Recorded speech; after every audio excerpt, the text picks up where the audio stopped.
Hello बच्चों, तो कैसे हो आप सब। उम्मीद रखती हूँ एकदम मस्त होंगे, झक्कास होंगे, क्योंकि दिशा मैम की पलटन होती है हमेशा एकदम झक्कास। आज के इस वीडियो की अगर हम बात करें तो आपकी जिंदगी में जो दुख है, जो परेशानी है, जो दुविधा है कि पढ़ी हुई चीज हमें याद नहीं रहती, इसी के ऊपर इस वीडियो को हम यहाँ पे लेकर आए हैं।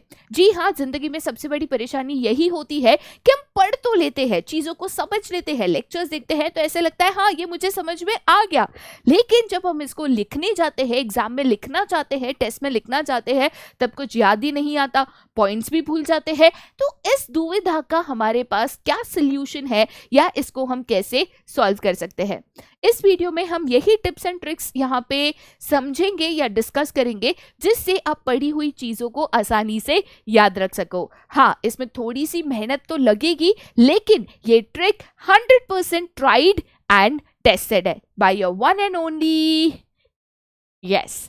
तो यहाँ पे अगर हम सबसे पहली चीज की बात करें, देखो, पढ़ा हुआ याद ना रहना या जो चीज आप पढ़ते हो उसको याद ना रख पाना, पहली चीज तो आम बात है।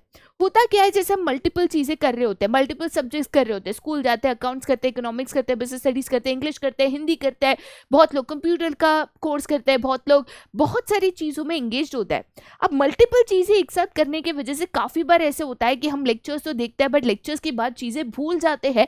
कंसेप्ट याद रहता है बट लिखना कैसे है, पॉइंट्स क्या था, इंपॉर्टेंस के पॉइंट्स क्या थे, भूल जाते हैं। तो ऐसे केस में हमें क्या करना चाहिए? सबसे पहली चीज आपको ये समझना है कि जब भी आप पढ़ाई कर रहे हो, अच्छा, अगर आप सोचते हो कि मैंने लेक्चर्स देख लिए, लेक्चर्स देख के मेरी पूरी पढ़ाई हो गई, तो ऐसा मुमकिन नहीं है। जब भी आप लेक्चर्स देखते हो, यूट्यूब वीडियोस देखते हो या लाइव लेक्चर्स अटेंड करते हो, तो ऐसे केस में आपके कंसेप्ट यहाँ पे क्लियर हो जाता है कि हाँ बाबा, जैसे मुझे पता नहीं था प्लानिंग क्या है, मैंने लेक्चर देखा, मुझे अब पता है कि प्लानिंग एग्जैक्टली क्या है। बट अगर मुझे एग्जाम में प्लानिंग का मीनिंग लिखना है या प्लानिंग के फीचर्स लिखने हैं, तो उसको मैं कैसे याद रखूं? अगर लेक्चर देख लिया तो क्या मुझे वो याद रह जाएगा? नहीं, ठीक है, या तो 100% तो नहीं ही याद रहने वाला है, चाहे आप कितने भी बड़े एक्सपर्ट क्यों ना हो। तो ऐसे केस में आपको ये चीज सबसे पहले ध्यान में रखनी है, राइट वाइल यू रीड। ठीक है, राइट वाइल यू रीड। ठीक है, तो ये चीज बेटा बहुत ही इंपॉर्टेंट है। आपने बहुत सारे टीचर्स को ये कहते हुए देखा होगा, ये एम्फसाइज करते हुए देखा होगा कि यहाँ पे as a student self notes बनाना कितने ही इंपॉर्टेंट है। ठीक है, जैसे मैं आपको हैंड रिटन नोट्स दे देती हूँ, क्लास नोट्स दे देती हूँ, ई बुक्स दे देती हूँ, हार्ड कॉपीज दे देती हूँ, मैं आपको कंटेंट तो 100% दे दूंगी, क्लास नोट्स में भी दे दूंगी, हैंड रिटन नोट्स में भी दे दूंगी, ई बुक्स भी दे दूंगी, हार्ड कॉपीज भी दे दूंगी, लेकिन क्या इससे आप इसको याद रख पाओगे? नहीं। तो इसीलिए लेक्चर्स देखने के बाद या तो जब भी आप सेल्फ स्टडी कर रहे हो, जैसे आपने लेक्चर देखा, हो सकता है आप उस कंसेप्ट को वापस पढ़ोगे, या ड्यूरिंग द लेक्चर अगर पॉसिबल है तो सेल्फ नोट्स बनाना बहुत ही ज्यादा इंपॉर्टेंट है। अब नोट्स कैसे बनाए जाए या नोट्स कैसे बनाने चाहिए, अगर आप ये जानना चाहते हो तो उसके लिए मेरा एक वीडियो ऑलरेडी अवेलेबल है, आप जाकर उसको देख सकते हो, उससे आप टिप्स यहाँ पे ले सकते हो। लेकिन सेल्फ नोट्स बनाना बहुत इंपॉर्टेंट है।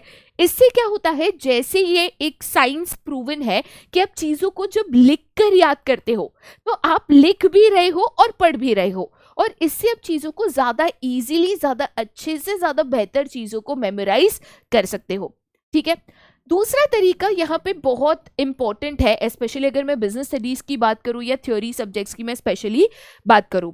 जनरली ऐसे होता है कि जैसे प्रोसेसेस है, तो प्लानिंग प्रोसेस है, सीक्वेंस ऑफ स्टेप्स इंपॉर्टेंट है, कंट्रोलिंग प्रोसेस है, सीक्वेंस ऑफ स्टेप्स इंपॉर्टेंट है। बहुत बार पॉइंट ऊपर नीचे हो जाता है, कोई पॉइंट मिस हो जाता है, 14 प्रिंसिपल्स में से एक आध दो प्रिंसिपल अचानक से याद नहीं आते, एक तो एग्जाम के टाइम स्ट्रेस होता है, एंग्जाइटी होता है, तो चीजें भूलना आम बात है। ऐसे केस में क्या किया जाए, तो ऐसे केस में आप शॉर्ट फॉर्म्स का इस्तेमाल कर सकते हो। ठीक है, तो जो शॉर्ट फॉर्म्स है, जिसको आप बहुत कॉमनली निमोनिक्स कहते हैं या आपके भाषा में शॉर्ट फॉर्म आप कह सकते हो, ये शॉर्ट फॉर्म्स और निमोनिक्स का आप यहाँ पे इस्तेमाल कर सकते हो, जिससे आप चीजें ज्यादा आसानी से यहाँ पे याद रख सको। ये भी चीज याद रखना है, सबसे बड़ा इसके साथ एक कॉशन आता है, कॉशन मतलब एक सावधानी आती है कि इसका सिर्फ लिमिटेड यूज करें। ठीक है, अगर आप कहोगे कि सारे क्वेश्चंस के निमोनिक्स या शॉर्ट फॉर्म्स बनाओगे, जैसे एक चैप्टर में 5 क्वेश्चन है, 12 चैप्टर मिलाकर एक 70-80 क्वेश्चंस इंपॉर्टेंट हो जाएंगे, तो 70-80 क्वेश्चंस का निमोनिक बनाओगे तो निमोनिक को याद रखने निमोनिक बनाना पड़ेगा, तो इतने सारे शॉर्ट फॉर्म्स याद नहीं रख पाओगे। तो आपको मोस्ट इंपॉर्टेंट क्वेश्चंस को उठाना है, उनके निमोनिक्स को यहाँ पे बनाने हैं या याद रखना है। अब निमोनिक्स बनाना बहुत ही मेहनत का काम होता है, या इसमें बहुत ज़्यादा समय या एफर्ट जाता है, बट आप अपना समय और एफर्ट यहाँ पे बचा सकते हो। निमोनिक्स के ऊपर भी एक वीडियो ऑलरेडी अवेलेबल है, जहाँ पे पूरे बिजनेस स्टडीज के सारे चैप्टर्स के पार्ट ए पार्ट बी के निमोनिक्स अवेलेबल है, आप उसको भी यहाँ पे ज़रूर देख सकते हो। बाकी लेक्चर्स में तो मैं आपको शॉर्ट फॉर्म्स एंड निमोनिक्स बताई देती हूँ। जैसे अगर आप 14 प्रिंसिपल्स ऑफ हेनरी फ्योल यहाँ पे पढ़ रहे हो, तो 14 प्रिंसिपल्स ऑफ हेनरी फ्योल के लिए हम क्या निमोनिक इस्तेमाल करते हैं?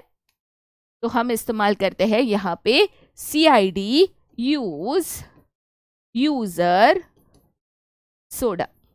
ठीक है, तो आप ये निमोनिक का इस्तेमाल करके 14 प्रिंसिपल्स ऑफ हेनरी फ्योल आसानी से याद रख सकते हो। वैसे ही अगर आप फंक्शंस ऑफ मैनेजमेंट पढ़ रहे हो तो उसका सीक्वेंस याद रखने के लिए आप कह सकते हो POSDC। तो planning, organizing, staffing, directing, controlling are the 5 functions of management. ठीक है, थर्ड इंपॉर्टेंट चीज जो ज्यादातर बच्चे मिस कर देते हैं और फिर उनको लगता है कि आपने तो कह दिया, हमने तो कर दिया, बट फिर भी कुछ काम नहीं करा। थर्ड इंपॉर्टेंट चीज हमेशा होता है आपका यहाँ पे बहुत बहुत बहुत बहुत जरूरी चीज, जो कि है यहाँ पे फोकस। ठीक है, जनरली क्या होता है जब हम पढ़ाई करने बैठते हैं तो सामने मोबाइल रखा है, ठीक है, बाजू में टीवी चल रहा है, एक कान में म्यूजिक सुन रहे हैं, राइट। तो ऐसे केस में आपका जो फोकस है ना वो डाइवर्ट हो जाता है। अब बहुत लोग कहते हैं कि मल्टीटास्किंग कर रहे हैं हम, बड़े ऐसे गर्व के साथ, प्राउड के साथ कहते हैं, but multitasking is only a myth. अगर आप 2 चीजें कर रहे हो तो आपका जो 100% फोकस एक चीज पे होना चाहिए वो नहीं होता और फोकस डिवाइड हो जाता है। हो सकता है कि 50% फोकस या 70% फोकस पढ़ाई पे हो, 30% फोकस आपका कहीं और पे हो। फोकस कम होने के कारण भी चीजें जल्दी याद नहीं रहती, या मेमोराइज नहीं कर पाते, या आप उसको भूल जाते हो। तो जब भी पढ़ाई करने बैठो ये चीज ध्यान में रखना चाहिए कि आपका 100% फोकस पढ़ाई के ऊपर हो।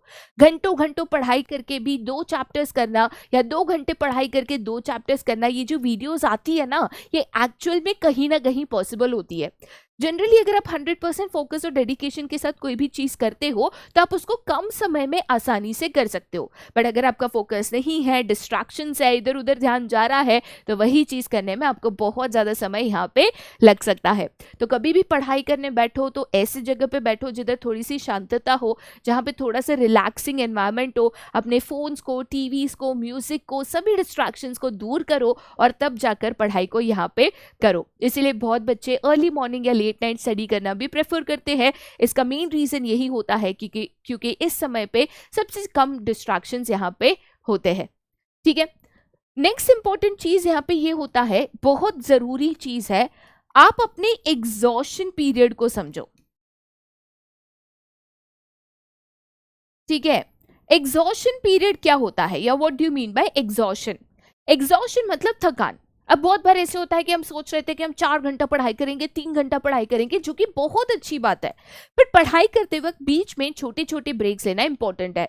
जैसे मैं पढ़ाई करती थी तो मैं हमेशा 1 आवर 10 मिनट्स या 1 आवर 15 मिनट्स रूल फॉलो करती थी।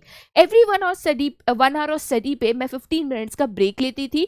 1 आवर स्टडी के बाद मेरा जो फोकस है, जो मेरा यहाँ पे कॉन्सेंट्रेशन पावर है, वो रिड्यूस हो जाता था। तो एक ब्रेक लेकर मैं रिवाइव करती थी, वापस मैं यहाँ पे फ्रेशन अप होके एनर्जाइज होके आती थी, जिससे मेरा फोकस अगेन अच्छे से हो जाए। But 1 hour 15 minutes rule strictly follow करना है। 15 मिनट को आधा घंटा 1 घंटा नहीं करना है, 15 मिनट के ब्रेक के बाद वापस आ जाना है। ठीक है, तो अपने एग्जॉशन पीरियड को समझिए। यहाँ पे 1 आवर टू 15 मिनट्स रूल आप भी फॉलो कर सकते हो।